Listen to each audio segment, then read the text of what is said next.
Hi folks, Will at LR Workshop. Are you a Land Rover DIY mechanic that likes buying tools? Then coming up is 7 tools that you definitely do not want to buy. This entire video is my opinion based on my experiences, and that's all it should be taken as.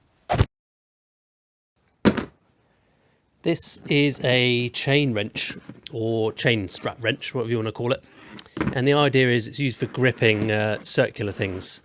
Now, it's just really crap, to be honest. The idea is you hook this into the chain links, which is really fiddly when you sort of got your hands in trying to get something.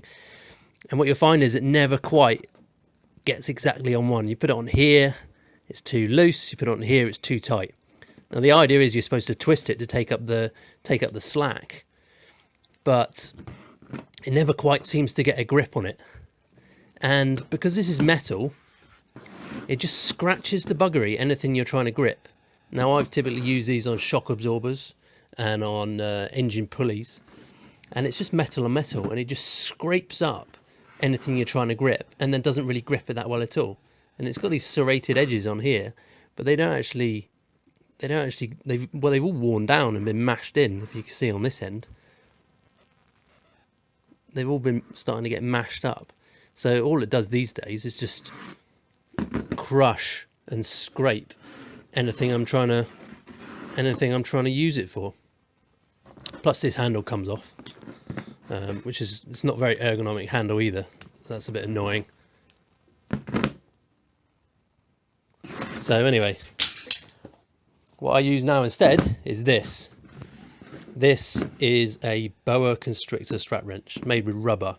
So this rubber is completely adjustable, and it will grip at the exact diameter you want it to grip at. And it's rubber, which means it will actually grip on a number of different types of surfaces, and it won't scratch up whatever you're trying to grab. So this is what I use now instead of that god-awful chain wrench.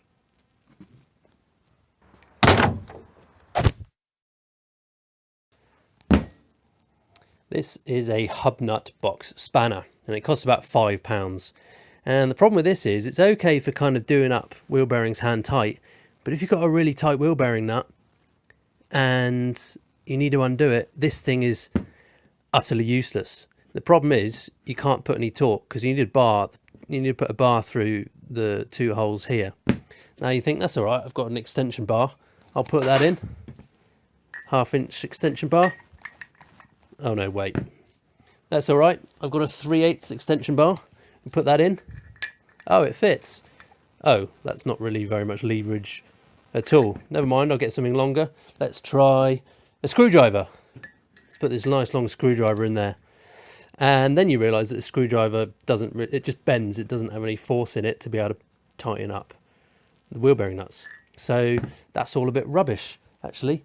I once spent 2 hours on a Defender in Zambia trying to undo a TD5 stake type wheel nut that had been done up to something like 200 something Newton meters, which is what they're supposed to be.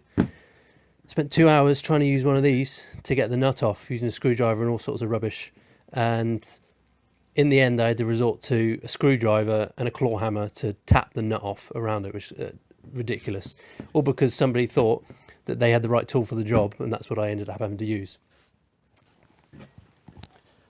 What you really want is something like this, a 52mm 1/2 inch drive socket. So this box spanner is probably about £5. This is about £12. It's just not worth it. It's just not worth buying one of these when you can get one of these. I mean, it's deep enough so you can put it over the end of the stub axle and tighten up the hub nuts, and you can put a breaker bar on that, and that'll just take anything off in about 3 seconds. No dramas.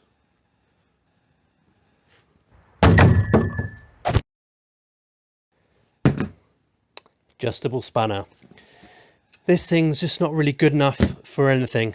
It's like the jack of all trades, master of none, really.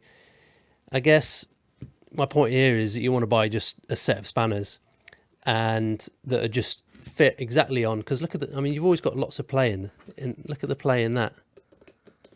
So whatever you grip is potentially going to round off the nut anyway. And you can buy a set of 10 to 19mm spanners, and that'll get you out of most jobs. No problem. But what you really want,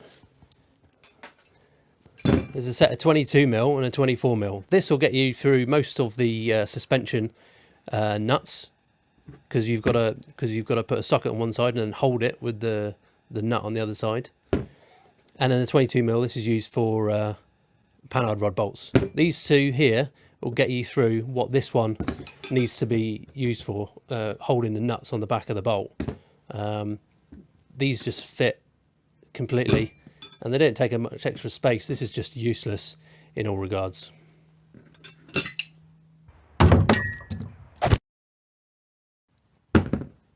Hand riveting tool, and these are okay for about 3 rivets, and then you find your forearms get incredibly tired. Even if you're Arnold Schwarzenegger, you'll end up getting tired. If you've got to do body cappings, there's like 15 or 20 rivets in there, and you are going to get knackered using one of these. The other problem is you get to a certain point and you need to break the rivet off right at the end, and you're squeezing and squeezing and squeezing, and then the handles just start bending, and they're not putting any more force into there.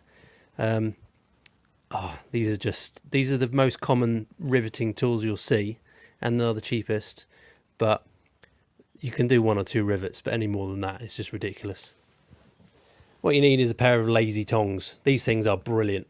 They're quite a bit more expensive, but you can just put loads of force into these quite easily. You just lean into it with your body. You just lean in on that like this, and it just puts the rivets in, no problems whatsoever, and you don't get tired. And you can that's the other thing with these guns, is you've got to do it once, release, push the rivet in a bit more, and then do it again to actually snap it off. These things will just do it once, first time.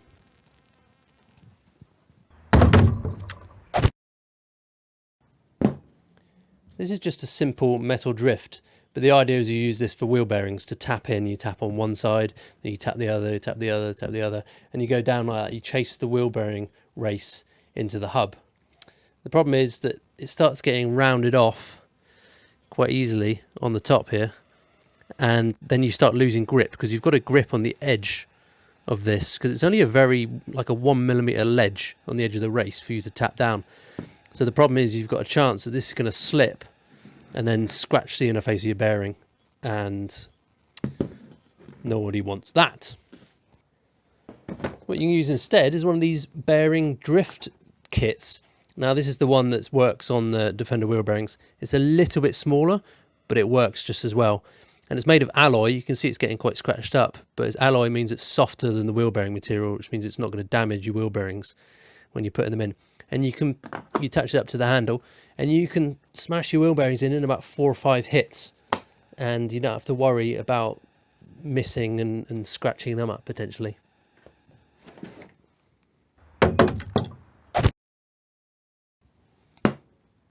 This is a coolant testing device, and it's one of the cheapest ones on the market.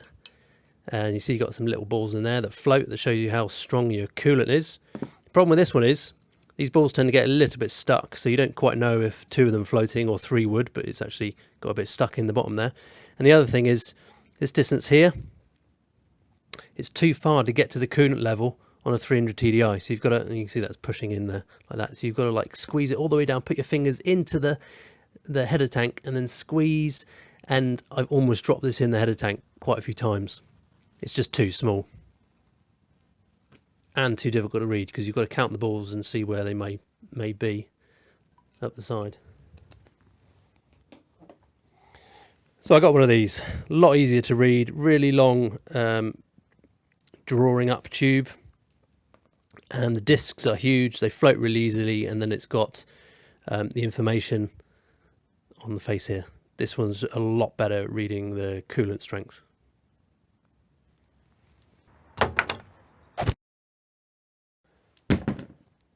This last tool, I haven't actually found an appropriately better tool than this one. Suffice to say that this is a ball joint splitter, and I've had this work on one drop arm ball joint, but I've not had it work on another. I assume the boot may have had an impact there, or the shaft or something, because I could not get this over. However, for track rod ends, this thing doesn't work. It's not wide enough. Now this is a very generic type of track rod and a ball joint splitter, to the extent that they all pretty much be made from the same mould, and they'll all be the same dimensions. I haven't found the dimensions of one that that would work a lot better, but to be honest, I've just given up. I use the kind of anvil method where you put a big lump hammer on one side of the track rod end, and you whack it with a hammer on the other, and it tends to pop out the track rod end. I'd like to do it a bit more gently than that with one of these, but I've not found one of these that will guaranteed work with Land Rovers.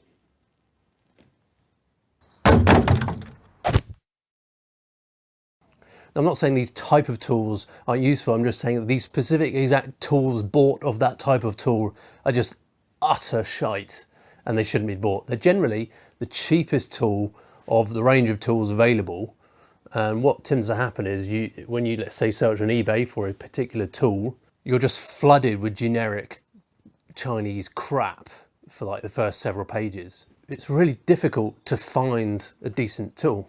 So what I tend to do is to figure out what's the kind of the average price of all those cheapest tools. Let's say it's like £5 or £6, and then I'll put a minimum price search of £10 on that, and that generally clears out all the rubbish.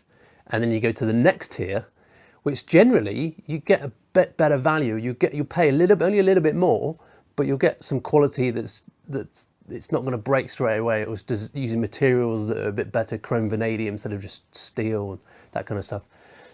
So I found that technique works quite well if you don't want to go spending on the big bucks like your snap-ons and Blue Points and all the tools up that end of the market.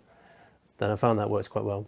I hope you found that interesting and useful. If you did, then subscribe and it'll make me make more of these videos. If you've had an experience with a tool that you thought was just rubbish, put a comment below and let everyone else know, because I'm sure this list is not exhaustive in the slightest. Talk to you later. Bye for now.